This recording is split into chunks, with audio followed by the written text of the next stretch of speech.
When I think about running 100 miles, what really draws me to it is the simplicity. It's the rawest form of living. I don't talk to people a lot about it. I don't feel like it's something they can comprehend. To say you run 100 miles, most people don't even run. And running 100 miles is just one step at a time. It's just training daily, weekly, monthly, yearly, that you condition your body to do that. It becomes something your body's accustomed to. I didn't start out that way. In an ultra, it's all tough. It's tough to climb, it's tough to descend. As the hours click by and the miles click by, you get near the last quarter of the race and it all is work. This will be the longest distance I've ever run.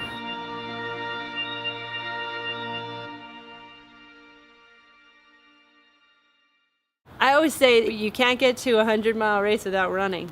It's a lot of running.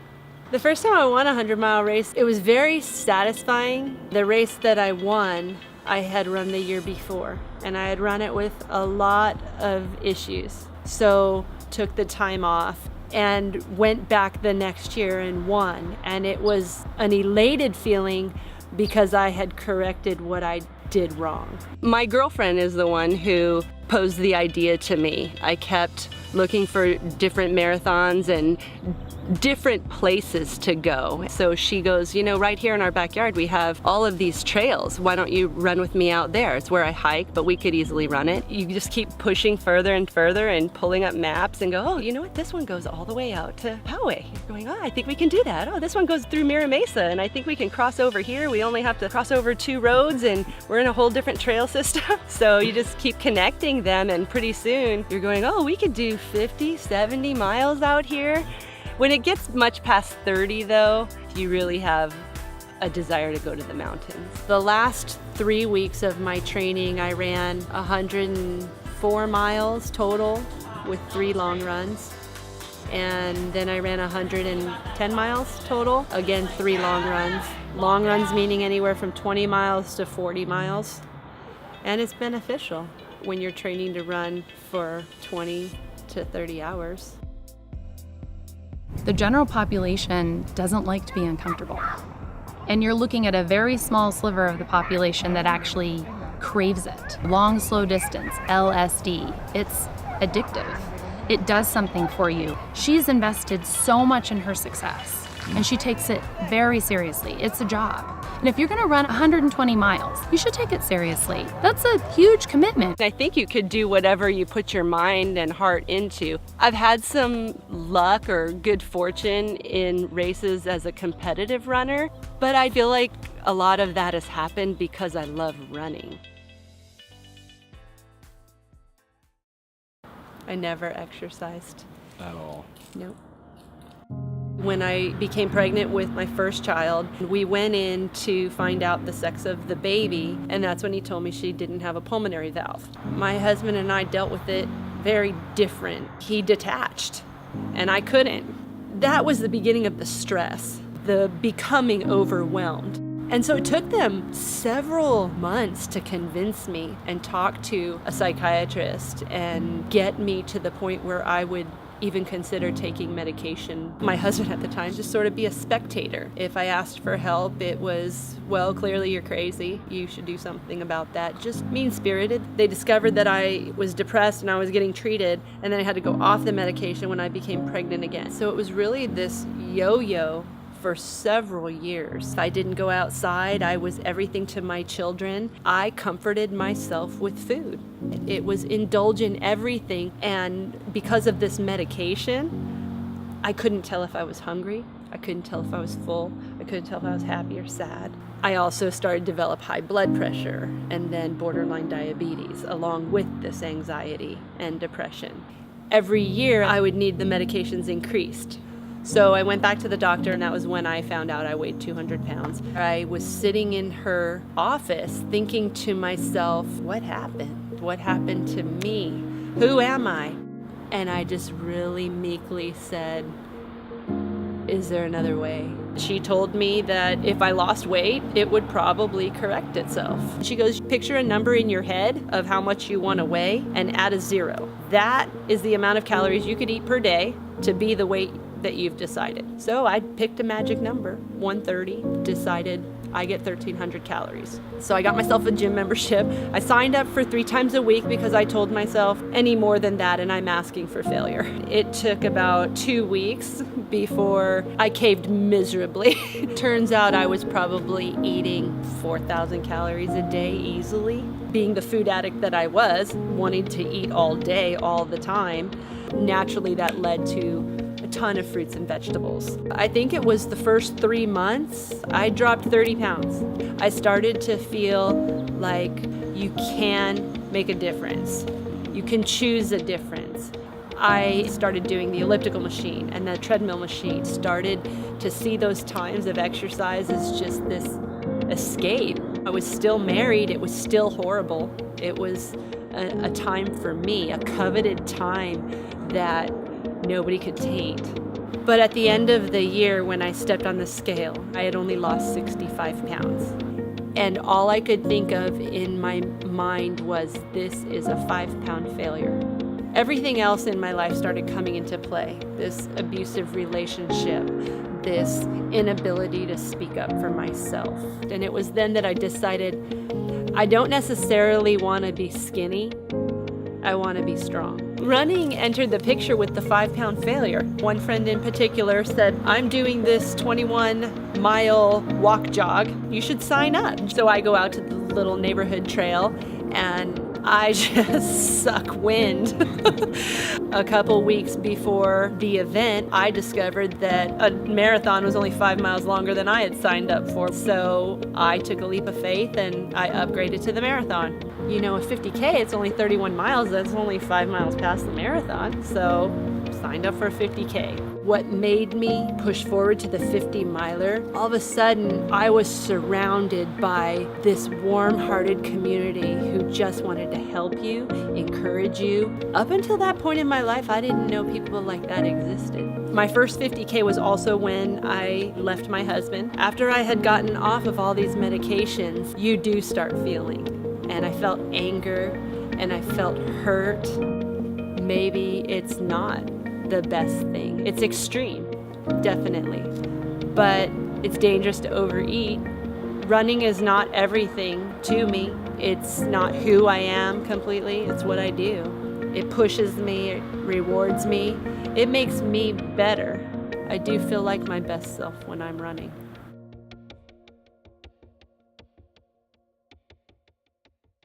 When she's racing, she's intense. It's a whole different person. 100 miles I always thought was crazy, and now that I'm not running them as much as I used to, I have nothing but respect for somebody that could get through 100 miles. So when she jumps to 120, I'm just like, wow, Angela, that's nuts, man. I think it works to her advantage because of how tough she is. Throw on a few more miles, fine. Throw on another 50 miles. She's going to be just that much stronger.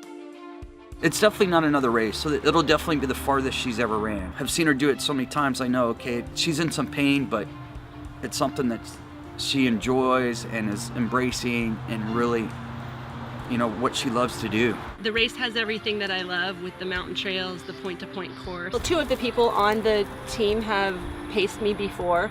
I feel confident and comfortable with them. There's a lot of reasons why you want to pace her. Some people have a goal time like Angela, and so what they want someone who's going to make sure that they don't slack off too much. In my mind, if she finishes, it's a success. In her mind, I think she'd prefer to win. I think the drive, more than anything, is what carries her through these ultra marathons. Certainly tenacious and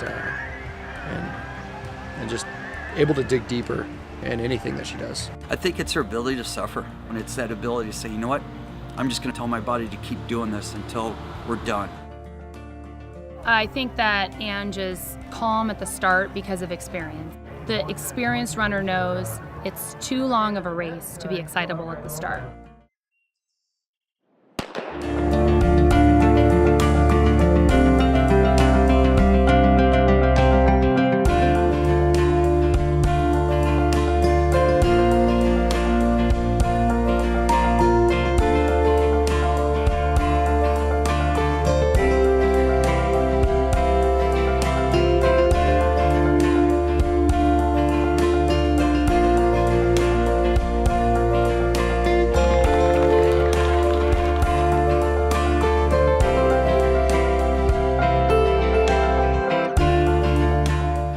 the beginning of the race, her experience level was apparent.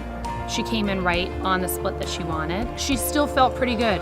Her mindset was, the girls ahead of me are still running too fast. So here's the old sage out there, like, they can go ahead. They're running from me. She's listening to her body, and that's the mark of a good athlete.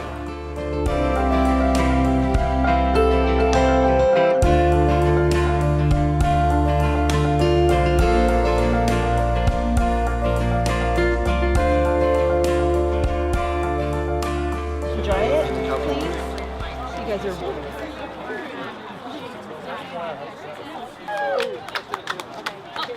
The good news is we only have just over 3 minutes. This is the no-no. Yep, and that's all. The girl in front of me, you know, she stopped to tell me she sucks at climbing. She's done 9 ultras. It's definitely open. You talk more openly. How many minutes have I been here? If you talk to her outside, she's more confident. But during the rough time, you see how vulnerable she could be. And starts apologizing more when she has those weaker moments. She kind of goes all Debbie Downer on herself, and then you have to kind of try and pull her out of that. A lot of people don't quite understand the mentality that it takes to win these races. You have to realize that it can be therapeutic, but it can also be your demise. You can run yourself into the ground. She started running because she was in a bad place, and running got her out of there. A couple weeks before a race shows up, with that taper and that extra energy comes that non-stop thinking. She's almost collecting excuses to not be happy. It's like she has to find the pain that she can then channel into her race. She started off pretty strong. We were hiking really good. Was it probably around mile 60 is when it really started getting to her? That's when Angela really started having a tough time.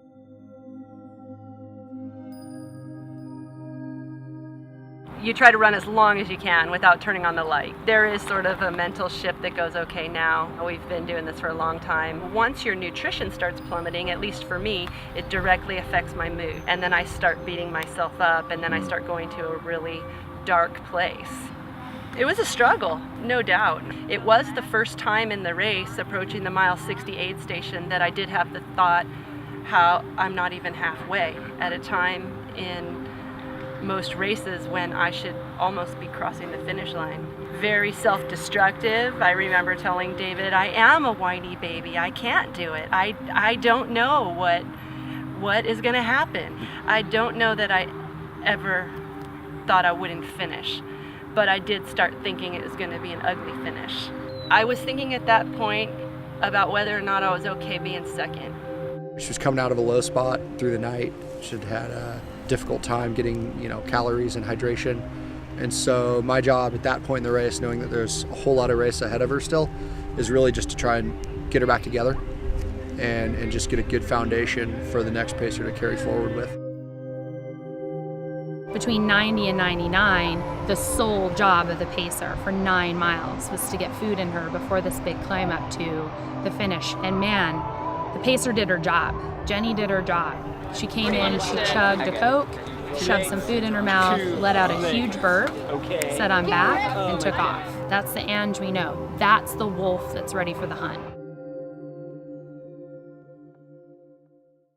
You could have some ups and downs. You can find yourself on a peak and go, wow, and take that in. Sometimes I've run a race where it's just mud from the beginning to the end. Mile 70 to 100, it's tough, mentally and physically. When I get to the last marathon, then I start counting down. Then it becomes, hey, you only got a marathon left. You run a marathon 3 times a week. You can do a marathon. You're down to a 10K. Oh my gosh, you wouldn't even lace up for a 10K. You don't even do 10Ks. For me, I click them off. I click down. She's a closer too, so she likes the end. Her specialty is hill climbs.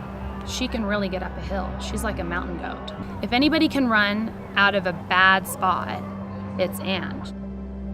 It was probably 3 or 4 switchbacks from the top of that climb. Jenny caught a visibility, and so then it was okay, and it's on. And I knew once Jenny saw them, I would catch her.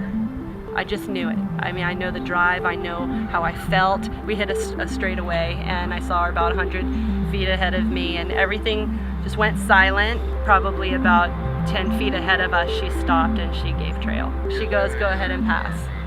And I said, "Good job," and passed.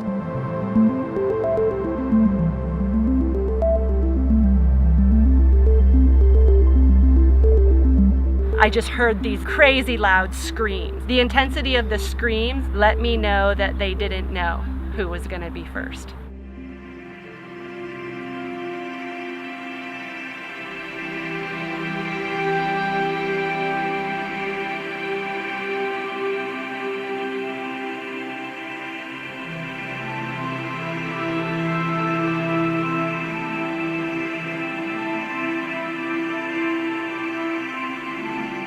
There's just nothing quite like crossing the finish line, and I think the first thought on my mind is, whew, you did it. You made it to the finish, because it's never guaranteed. 20 miles later.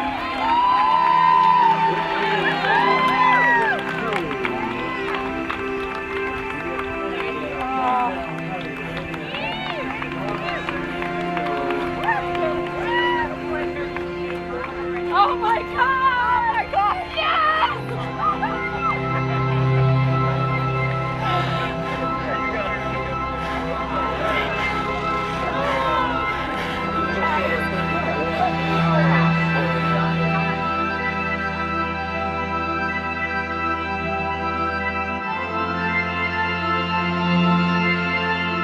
This race really showed me that I think I'm ready to trust more, to open myself up more to being vulnerable toward people that maybe I don't have as close of a relationship with or as long of a relationship with. And I think that was a really valuable lesson.